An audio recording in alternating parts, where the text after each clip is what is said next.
Hello everyone.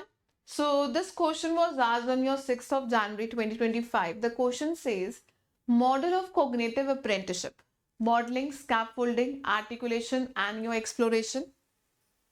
List 2 is the meaning, helping learners in starting and gradually fading the support, searching for the new information, verifying to accept as an authentic knowledge, observing the performance of an expert, giving words to their understanding of the process and the content. So you have to choose the best answers, match the following.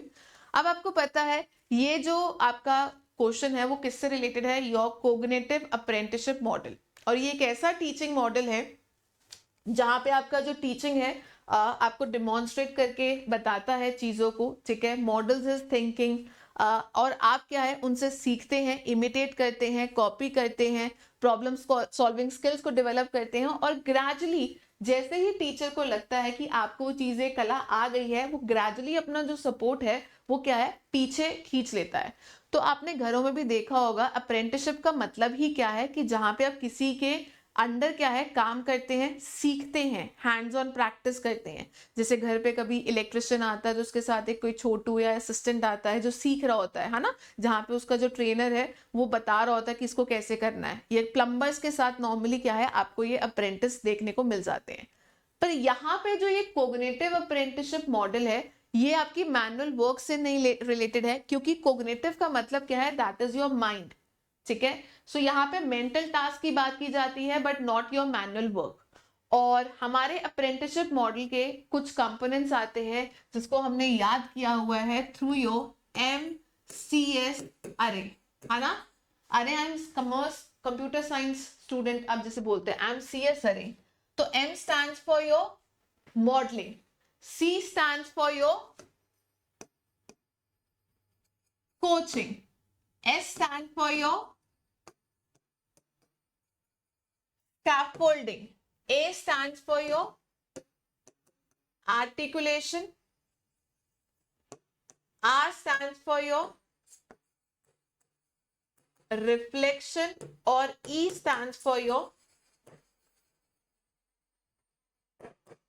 exploration। तो ये हैं आपके components जो आपको पता होने चाहिए। One by one करके डिस्कस करते हैं। पहला क्या आ गया, that is your modelling. Modelling का मतलब क्या है कि जहां पे आपका जो टीचर है आपको चीजें डिमॉन्स्ट्रेट करके दिखाता है, ठीक है। आपको चीज करके दिखाया कि सोचना कैसे है, प्रॉब्लम को सॉल्व कैसे करना है। Then is your coaching.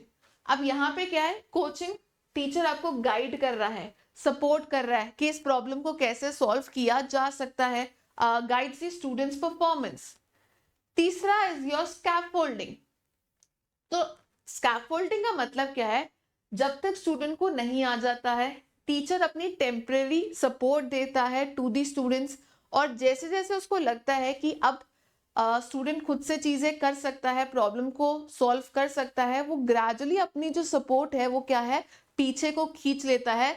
Once you are able to क्या है अचीव दैट टास्क या able to solve that problem. तो स्कैफोल्डिंग इज इनिशियली अपनी क्या है सपोर्ट को पीछे खींच लेना। Then is your articulation. Articulation का मतलब क्या है कि जहां पे लर्नर अगर उसने कोई प्रॉब्लम सॉल्व की है तो उसके पीछे का कारण बताएगा, एक्सप्लेनेशन देगा। तो लर्नर क्या है एक्सप्लेन करता है अपनी थिंकिंग एंड रीजनिंग को।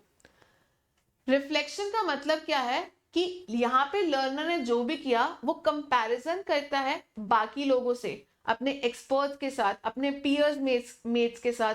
तो यहाँ पे क्या है रिफ्लेक्शन। और लास्ट में आता है दैट इज योर एक्सप्लोरेशन, जिसका मतलब क्या है कि लर्नर्स को इनकरेज किया जाता है कि he should be able to solve his problems independently.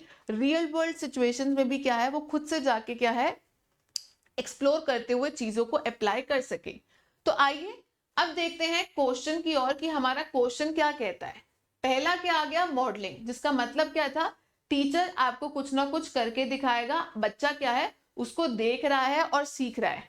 Observing the performance of an expert, क्योंकि एक्सपर्ट यहाँ पे आपको डिमॉन्स्ट्रेट करके दिखा रहा है, तो यूल एज एन ट्रेनर आप क्या करेंगे, एज एन अप्रेंटिस आप क्या करेंगे उसको देखेंगे, ऑब्जर्व करेंगे। तो ए का क्या होना चाहिए, दैट इज योर 3। अब ए का 3 होता है तो आपका जो आंसर है वो यहीं से सॉल्व हो जाना चाहिए। आइए बाकी को भी देखते हैं। Then is your scaffolding. Scaffolding का मैंने आपको क्या बताया था कि इनिशियली आप सपोर्ट करते हो, पर जैसे जैसे उसको काम आ जाता है आप अपने सपोर्ट को विड्रॉ कर लेते हैं। Helping learners in starting and gradually fading the support. So B का आंसर क्या होगा? That is your 1। हमें ये भी समझ आता है। C is your articulation. Articulation का मतलब क्या था कि लर्नर एक्सप्लेन करता है अपनी रीजनिंग को। सो यहाँ पे क्या है? Giving words to their understanding of the process and the content. C का आ गया 4। और लास्ट में आता है that is your exploration, searching for new information, verifying to accept as an authentic knowledge. So the right answer is your option number 2। I hope so आपको आज का कॉन्सेप्ट क्लियर हो गया होगा। आज के लिए सिर्फ इतना ही। Thank you.